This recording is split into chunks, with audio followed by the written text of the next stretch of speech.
നിങ്ങളുടെ favourite shows ഇനി ഒരിക്കലും മിസ്സാവില്ല. ഇപ്പോൾ C5 കാണും നിങ്ങളുടെ ഫേവറേറ്റ് ഷോ തികച്ചും സൗജന്യമായി. നോക്കി വിശാൽ സർ, പ്രഭാവതി അമ്മ എത്ര സുന്ദരിയാ. ബിപിനെയും വിനയെയും കുഞ്ഞിലെ കാണാൻ നല്ല ഭംഗിയുണ്ടല്ലേ.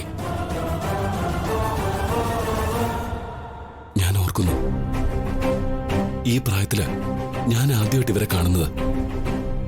എന്റെ അമ്മ മരിച്ചു പോയതിനു ശേഷം ഈ പ്രായത്തില് ഇവരിങ്ങോട്ട് വന്നത്. അതൊക്കെ പോട്ടെ, ഈ ഫോട്ടോ നിനക്ക് എവിടെ നിന്ന് കിട്ടിയെന്ന് പറഞ്ഞില്ലല്ലോ. എനിക്കിത് കിട്ടിയതല്ല വിശാൽ സാറേ.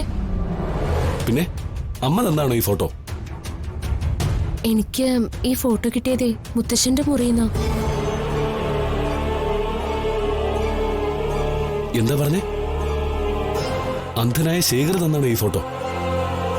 അതെങ്ങനെ പ്രഭാവതി അമ്മയുടെ ഫോട്ടോ ശേഖറിന്റെ റൂമിലെത്തി? ആ, അത് തന്നെ വിശാൽ സാറേ ഞാനും ചോദിച്ചത്. അമ്മയുടെ ഈ ചെറുപ്പത്തിലെ ഫോട്ടോ എവിടെ നിന്ന് കിട്ടിയെന്ന്.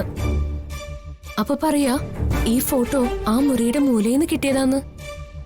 ഞാൻ ഈ ഫോട്ടോ അമ്മയുടെ കയ്യിൽ കൊടുക്കാന്ന് പറഞ്ഞപ്പോ ഞാനാണിത് തന്നേന്ന് ഒരിക്കലും പറയരുതെന്ന് പറഞ്ഞു. അപ്പോ എനിക്ക് തോന്നി വിശാൽ സാറിനെ തന്നെ ആദ്യം ഇത് കാണിക്കാമെന്ന്.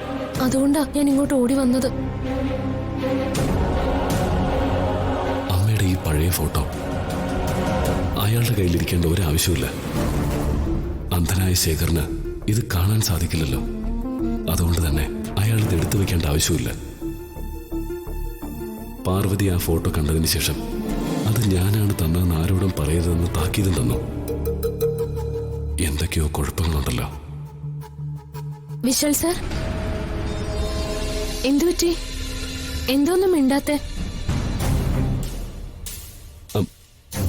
ഒന്നുമില്ല പാർവതി, ഞാൻ ആലോചിക്കായിരുന്നു. നീ നിന്റെ ദിവ്യദൃഷ്ടിയിൽ നടക്കാൻ പോകുന്ന കാര്യങ്ങൾ പറയാറുണ്ടായിരുന്നു. അതുപോലെ തന്നെ ഈ അന്ധനായ ശേഖർ നടന്നുപോയ സംഭവങ്ങൾ പറയാനാണോ വീട്ടിലേക്ക് വന്നിരിക്കുന്നത്? എനിക്ക് വിശാൽ സാർ പറയുന്നൊന്നും മനസ്സിലാവുന്നില്ല. എന്താന്ന് വെച്ചാ തെളിച്ചു പറയൂ. നീ ടെൻഷൻ അടിക്കാൻ വേണ്ടി പറഞ്ഞൊന്നുമല്ല. നീ പേടിക്കാതിരിക്ക. പിന്നെ നീ ഒന്ന് സൂക്ഷിക്കണം.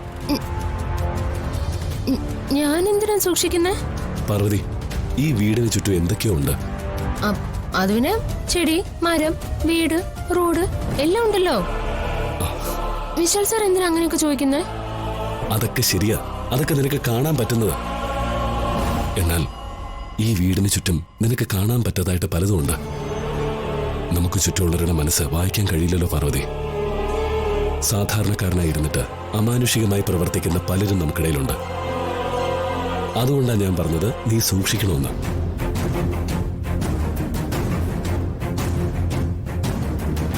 ഇതൊക്കെ കേട്ടപ്പോ എനിക്ക് പേടിയാവുന്നു വിശാൽ സാർ. അതെ, നീ എന്തിനാ പേടിക്കുന്നേ? ഞാനില്ലേ നിന്റെ കൂടെ. ഒന്നും ചുമ്മാ നടക്കില്ല പാർവതി. എല്ലാത്തിനു പിന്നിലും ഒരു കാരണം ഉണ്ടാവും.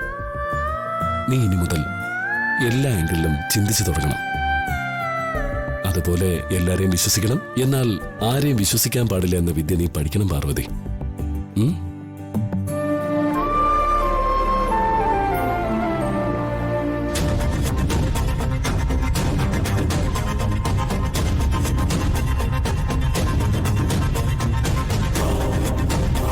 ഡൗൺലോഡ് ചെയ്യൂ C5 ആപ്പ്. കാണൂ എല്ലാ എപ്പിസോഡുകളും സൗജന്യമായി.